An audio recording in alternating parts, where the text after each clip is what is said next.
I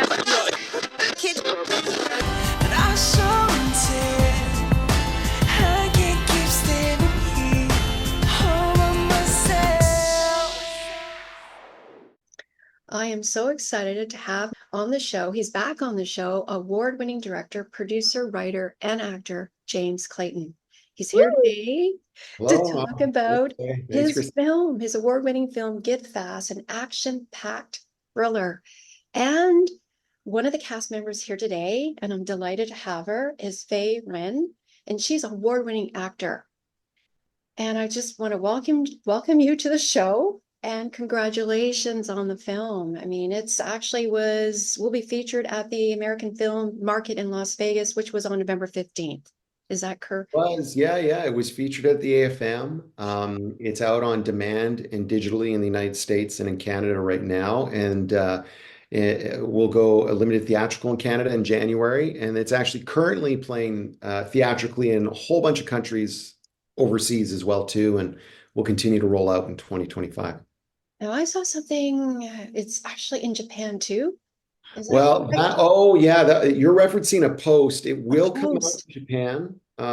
I can't announce what the date Okay. is yet, but what you saw was the poster for Bulletproof when it came out in Japan, Ah, which is the first film in this series of films. And they had actually changed the title in Japan to Mr. and Miss Strange, I love that. which is really cool. And the poster is really cool too. They changed the color of some of the wardrobe and that. And I was like, oh, I actually would have done that choice. That was a better choice. I like what they did. So well, yes. Well, that leads me to the question, actually. Is this a sequel from Bulletproof? Get it is. Fast? It is. So it is a sequel. It takes place roughly about a year after the events of the first film. But it's not a sequel in the sense that it is that you have to watch the first movie in order to enjoy this one. It's very much a serialized story, much like, the first like two or three Die Hards or Indiana Jones. And I did it that way because, it's it's an 80s, early 90s action throwback film. But I also wanted to infuse that serialized feeling from, the old TV shows, that actually would have inspired George Lucas to do Star Wars and all that stuff. And also too, like the way that James Bond was serialized back in the 60s and 70s, like there's Phil Granger who plays Vic in the film, and he's loved the movie. He actually caught a little bit of the reference, in the opening sequence, there's a little bit of Goldfinger in it, right? S kind of stuff. So, I mean, the film is unabashedly just supposed to be fun for people, Mhm. nothing else. Well, it has a lot of action and thriller, which leads me to, is this your first time working together, It Faye? is. Yes. So how did it come about? What was the process like? Oh, well, I'll answer that first, Faye, because you Yeah, wouldn't go know for it, when James. this I'm started. curious. It really did start with just a casting search, Yes. and we were looking with, I mean, as you always do, when you're searching for an antagonist, is we needed someone who had, some great screen presence and someone who was really unique. And there were a lot of really talented actors that submitted, but Faye jumped right off of the screen right away. Her audition's really cold and really evil. And she had a streak of red hair if you remember, you had a streak of red in your hair, which I thought was really interesting. And to be quite frank, she was the only one that was different, but also had an elevation to her audition. And it was raw as well. So, Mhm. it's I find sometimes you almost don't want an audition to be too polished because it doesn't seem quite right. And I'm rambling now, but anyway, she was phenomenal in the audition. And there was really no question that it was going to be her. So, I mean, she was top of the list, and thankfully she accepted the role. Aw. Yes. Yeah. For me, it was like a blast just to audition it because I was like connected to the role. Because there are certain audition I'm just like, oh, doing it. But then this audition, I remember I felt it in my body. Mm. And the backstory of the original monologue that I auditioned, Oh yeah, that's right. That's right. It Yeah. with it, and I was just like, ooh, that's fun to just like, hook my teeth in. Yeah. And then when I was acting it, I love the stabbing part because whenever I get physical, I find I get into my body, get into my breath, and I was there. So it was so fun to audition it. And I didn't have many takes when I was auditioning it. I just felt like, oh, I think I got it. I rarely have that confidence when I'm auditioning. So it was really cool experience actually. And then when I got the booking, it was also interesting because I think I had projects back to back that I directed or produced, like whether that's stage or short films that had toxic forces behind them that I was Mhm. so burned out. Hmm. And when this project came along, it was such a breath of fresh air because the leadership in this project, James and all the producers and all the leads, are fantastic people to work with. That's so rare to see on a film set where the hierarchy, the top really create a culture that I was just like, every time driving to Kamloops is such a joy. It made my year. It was all Mm. Oh, that's honestly phenomenal. the highlight of my year. And I was just amazed that James just like directing, acting, producing. Like, I was like, how do you switch all these hats so calmly? Like, I was like, oh my God, a next level. Yes, no, Lots of caffeine, Faye. Lots of caffeine. no, No, you, it's the kindness. It was incredible. Yeah. which makes a difference when you're working well and you're all on the same page. And you mentioned, and you play the character Nushi, correct? And how much fun did you have? I mean, Oh, your character was so believable. Like, um, when you're playing a villain, is it more fun? Maybe that's not an easy question to ask. Is it much fun to play the evil, the villain, than opposed to a good, I mean, a character that's a little more, not as, I'll just put it that I way. always love evil. I love because it's so fun to just. I think I'm in real life a little people pleasing and pushovers. I'm trying to shift that, but in movies, I get to like release my inner rage, and then have no consequences for real. Yeah, it's awesome. It's also like I find the tricky part of playing villain is caricature and to find where this script when I first auditioned there was like instant I can have something to anchor into. That's something I really loved, to be able to bring some humanity backstory into the character. Mhm. Yes, well, that's wonderful. And I want to go back to what Faye was asking or saying. James directed, produced, acted, and the whole thing. How did you balance? Because the whole many roles that you have, you go into being a director. Yeah. Is this your second time directing? Yeah, this Correct? is my second feature that I directed and also acted in and produced. I mean, I don't think there is no balance. So that's right off you just accept that there's not going to be any balance. I mean, Bob Hoskins, the late Bob Hoskins, he's got a quote where he, only directed once, but he said directing was kind of like being pecked by like 100 chickens at once or something like that. I'm Mhm. paraphrasing because you get everyone's coming to you at every single moment.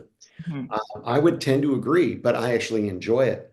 I think the only way that you could possibly do it is just your preparation and Mm, all the work you put in beforehand. Like the script was meticulously gone over for like written and then read and prepped on for a year.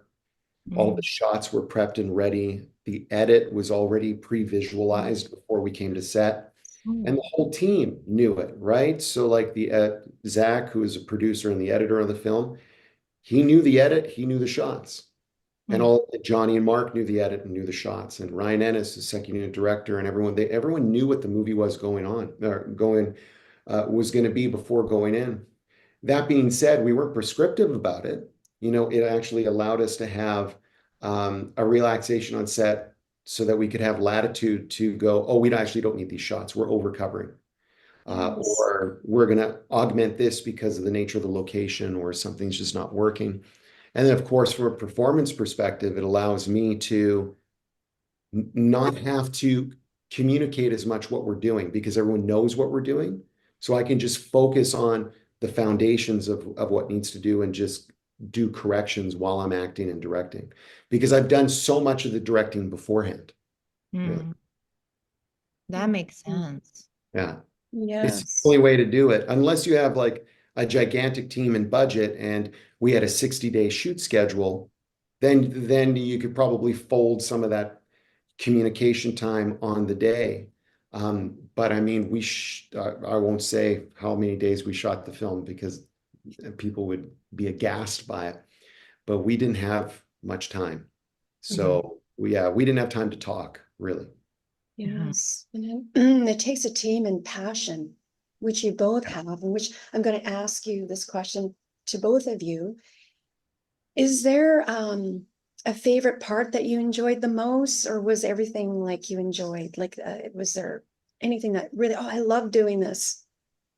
Oh, please, Faye, you go first. Yeah. Oh, the helicopter. I was gonna say that. I was It gonna was literally my first scene. I was just like, oh, are you okay with being strapped on with the door open and doing this? I was like, cool. Um, there was a moment I was like scared, but then it was like so much fun. So that was like a great opening to everyone, right? Well, we That's hadn't met yet either because I was yeah, off shooting something. So she was brought to set. That's actually one of my highlights too. She was off, or she arrived while I was off shooting other stuff. And then I was notified she was ready to go. So when I arrived to set, she was already strapped into the helicopter and taking off. And then it was me, besides Ryan Petey, the cinematographer, underneath the helicopter shooting. And it was kind of like I remember telling Ryan, I feel like I'm Francis Ford Coppola in Apocalypse Now. This is the coolest, craziest thing because you're in the wash of the helicopter and Faye's like doing her, Nushi thing. And then we got to meet after. And so yeah, it's cool. It's cool. yeah, Definitely. that was so fun. Yes, but you have to be in pretty good shape to be able to work on set for many hours. I don't know how many hours, but long, I would think, Oh yeah. and in being always ready. So, and all the energy that I've seen in the film, like, tell us, how do you stay fit, and how does it help you in your roles, your many roles? And I know, Faye, you do other things on the side too, right? You're an actor, but you also produce, right? Is that correct? And direct? So, Correct. Yeah. yeah, so tell our viewers. Who wants to James, start? you go Yeah. first. I'm so Okay. curious. Oh, Like, sure. Yeah. I I mean, barely yeah. moved. You were like, Oh, like it's action. all good. I mean, I'm in my everyday life, I'm like generally a pretty athletic guy. And so, and I do a lot of weight training and like stamina exercise or Mm. endurance exercises. Um, I haven't done anything in a couple months now because I have a newborn, so I'm a little soft from my usual regime. But basically, I have a certain maintenance level that are where I'm in pretty good shape, and then a couple months before filming, I'll just step it up and I just train as long as I can, mostly high intensity, knowing what the nature of these films are. So that, like you said, I can literally go like an Energizer bunny because when the day I'm working probably 3 to 4 hours before we start shooting, and then I Mm. have to work 3 to 4 hours after we wrap, but that's after we get back. So I'm working 21-hour days when we're shooting Oh, these films, right? So Yeah. then you got to get up and go. It's a lot. I remember seeing James at because I was done. I was like, "Hi, James," and he's like in the meeting doing Yeah. all the directing and producing. I was like, "Wow, he has no downtime." Well, there was one day where we actually shot because we were running out of time on our schedule. So we shot all day and shot all night. We had two crews running. So I think you were wrapped already, Yeah, Faye. And probably. so we shot in Cache Creek. We shot in the morning. And then I slept as we traveled to Kamloops and we shot all night. It was mm. the craziest shoot schedule ever. Yeah. So, Yeah. It was a 48-hour, 24-hour shoot. Yeah. so Wow. the word balance is not there. So what would you say? Passion, maybe? Yeah, I mean, it's so short-lived. Mhm. I think this is probably, I love being on set and I love acting, I love directing, I love the doing of it. But I think there is something to be said about making a movie so you can edit it. You kind of want to shoot it because editing is the most fun when you're cutting. Is it the most? Yes. Yeah, I mean, you want to throw up the first couple of cuts because the illusion isn't there yet. So you're like, this is going to suck. This is garbage. And then as you start going, and then you go, oh, I actually need this shot. And then if you're lucky enough, you can go out and shoot a couple more days, get your pickups, but you're kind of sculpting. You're in the real sculpting phase. So I really enjoy editing. Wow. Yes. Mm. Yes, for sure. And with the script, like how much, I mean, Faye's here from the cast, but how much did, or you have like your rising star co-star, Suleiman, sorry, and Faye, like how much did you have involved in the script? Like if something didn't work, would you suggest it and work with it as a team, or how did it, or you just went with the script, how it I was went laid out? with script, but we did a tiny shift of my entrance scene. We did, yeah, because I remember I did a really big kind of reduction in the scene. And then on the day, we ended up bringing some more back because it felt like it was a little hollow, which is, can happen in an action film. I mean, the biggest thing on these independent movies is that you're trying to create a balance where there's the momentum and you're serving the action in that action audience, but then you're trying to infuse the story as active as possible because as audiences today, they say they crave um, more story, but it's so hard to execute in an action film where you're slowing the pace down because then as soon as you do that, then they say the movie doesn't have action and it's not slow. It's why like Mad Max Fury Road is such a genius film because of how intricate he wrote the story, but the story's happening on the vehicles as they're moving and they're doing all these things. So it was really that's genius level in terms of an action movie. And then, but for the most part, we stuck to the script on this one. I would have to say, yeah. Suleiman was pretty spot on all of his lines, and Faye, you were too. I mean, the real big memory I have is I just feel bad. One day I couldn't give Faye the time that I would like to have given her on one scene. One of the scenes I know that we were losing time. I would have liked to have given her more takes. But here's the thing about Faye. She nailed it on the one take. Mm. So, like I felt bad and had misgivings on the day, but then when it's in the film, you're like, well, the performance is good. So it must have been meant to be that she was just going to hit a home run and then I send her home. That's wonderful. She just Babe Well, Ruth I it, always right? appreciate more takes, but Yeah, sometimes it happens, yeah, right? That's Yeah. wonderful. absolutely. And yes, Faye, is this your first time playing a villain? No, I'm Tell special us, in villains. you really enjoyed this role, Nushi? Yeah, I do. I actually don't really see her as villain because you stole my money, James. I know it's Trying to bad. get it back. Like you're the villain. And I But killed your brother. I'm really the bad guy. yeah, I'm like, I'm just on the vengeance path, right? But in a way, I am definitely villain because the business I run is definitely something sketchy, and I was thinking maybe I'm selling arms and like, It- but it's, huh? That is what you're doing. Oh Yeah, yeah, yeah. yeah. I was like, it's so much guns that will cost more than the money that I'm trying to take back. But it was like, I first started doing some villain roles on stage, and I remember just some of the training, my teachers keep finding me femme fatale characters. And I was like, what about me that they keep seeing as a bad person? And and later on, I found when I started finding those characters, I was having so much fun. And through that process, I actually found a lot of personal power. Mm. Because one thing that even my therapist worked with me is like I constantly internalize the anger and start going at myself, trying to like, oh, what's wrong? And then I fix it. But instead of like setting boundaries, actually having actions to apply to other people's actions, consequences, right? Or punishment. But it's that comes with some power. I think a lot of times society kind of label the anger as a bad thing. I think if you abuse it, it's bad. But if you don't express it, it's actually bad as well. Mhm. So what I learned from all the villain roles was different ways of expressing themselves and even in that, I had to find my voice, find my physicality. Like that all gave me a lot more like face center is coming. So I actually enjoyed it a lot later on. But at the beginning, I didn't get it. I think the teachers saw them first, which I really appreciated. Yeah. That's wonderful. Mhm. Yes, and James, you play the thief. How did you enjoy your role?